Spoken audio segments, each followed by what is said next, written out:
மீனராசி ரேவதி நட்சத்திரக்காரர்கள் உங்களுடைய ஜென்ம நட்சத்திர வழிபாடுகளை தெரிஞ்சுக்கங்க. முதல்ல ஜென்ம நட்சத்திரம் அப்படிங்கிறது நீங்கள் பிறந்த நட்சத்திரமான ரேவதி நட்சத்திரம் தான் ஜென்ம நட்சத்திரம். இந்த நட்சத்திரம் 27 நாளைக்கு ஒரு முறை வரும். நீங்கள் கேலண்டரில் பார்த்து தெரிஞ்சுக்கலாம். கோச்சாரத்தில் இருக்கக்கூடிய சந்திரன் ஜனகால சந்திரனை கடக்கக்கூடிய காலகட்டம். உங்கள் ராசியை அவர் கடந்து செல்வார். அப்போது உங்கள் நட்சத்திரத்தையும் கடந்து செல்வார்.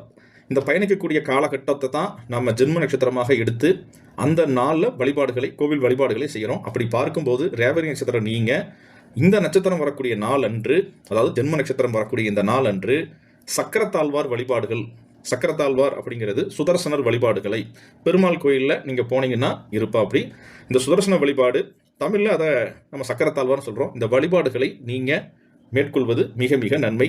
தனம், குடும்பம், வாக்கு, பலம் பெறவும் இந்த நட்சத்திர நாள் உங்களுக்கு இந்த வழிபாடுகள் உங்களுக்கு உதவும்.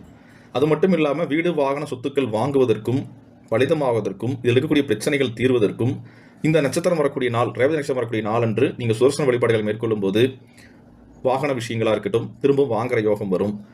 புது வாகனங்கள் வாங்குற யோகம், சொத்துக்களை வாங்குற யோகம், இடம் விற்காமல் இருக்குது அப்படின்னா விற்கிறது, இதெல்லாம் பலிதமாகும். கணவன் மனைவி இருக்கக்கூடிய பிரச்சனைகள், உறவுகள் இருக்கக்கூடிய சிக்கல் பகைகளும், கடன், பகை, நோய், வம்பு, வழக்கு இருக்குதுன்னா மெல்ல மெல்ல தீர்றதை கவனிக்கலாம். இந்த நட்சத்திரம் 27 நாளைக்கு ஒரு முறை வரும் பொழுது ஒவ்வொரு மாதமும் நீங்கள் போயிட்டு வர வர வர அந்த பிரச்சனையுடைய தாக்கத்தை குறையிறத நீங்கள் கவனிக்கலாம். பிற மதத்தவரும் எடுக்கலாம். குறிப்பாக நீங்கள் கிறிஸ்தவராக இருக்கிறீங்க அப்படின்னா நீங்கள் ரேவதியில் பிறந்துக்கிறீங்கன்னா இந்த நட்சத்திரம் வரக்கூடிய நாள் அன்று உங்களுக்கு ஜோடி நம்பிக்கை இருக்குன்னா நீங்களும் தேவாலயம் சென்று பிரார்த்தனைகள் செய்துக்கலாம். நீங்கள் ஒரு இஸ்லாமியராக இருக்கிறீங்க, ரேவதி நட்சத்திரக்காரங்க இருக்கிறீங்க, உங்களுக்கு ஜோடி நம்பிக்கை இருந்தால் இந்த நட்சத்திரம் வரக்கூடிய நாள் அன்று, அதாவது ரேவதி நட்சத்திரம் வரக்கூடிய நாள் அன்று நீங்கள் மசூதி, தர்கா சென்று நீங்கள் தொழுகை மேற்கொள்ளலாம். சூரிய சந்திரர்கள் மதம் பார்த்து உதிப்பதும் இல்லை, மறைவதும் இல்லை. மதத்துக்கு அப்பாற்பட்டது தான் ஜோதிடம்.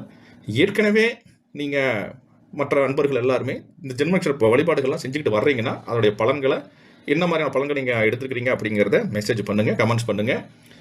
27 நட்சத்திரக்காரர்களுக்கும் நான் இந்த ஷார்ட்ஸ் வீடியோ பார்த்துட்டு இருக்கிறீங்கன்னா அந்த டிஸ்கிரிப்ஷன்லேயே லிங்க் கொடுத்துருக்கிறேன். அந்த லிங்க்லேயே பார்த்தீங்கன்னா 27 நட்சத்திரக்கான வழிபாடுகளை ஒவ்வொன்றா கொடுத்துருக்கிறேன்.